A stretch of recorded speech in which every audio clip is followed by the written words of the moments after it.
So here we are back to that promise that God made to Abraham, that covenantal relationship that would become the underpinnings of God's people.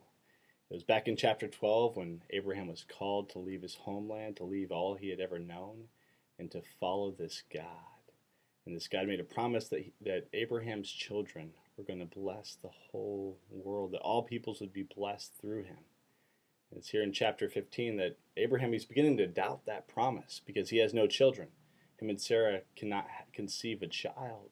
And so he thinks that, the heir to his fortune, the heir to his estate is going to be Eliezer of Damascus, this servant in his household. And God says, no. God says, look up to the heavens and try to count the stars if you can count them. And he says, so shall your offspring be like these stars above you. I am the Lord who brought you out of Ur of the Chaldeans to give you this land to take possession of it.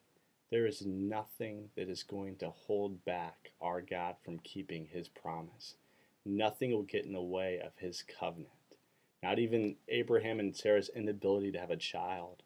Our God is going to make it happen. He is going to do amazing, mighty things in order to keep his promises. He never breaks them.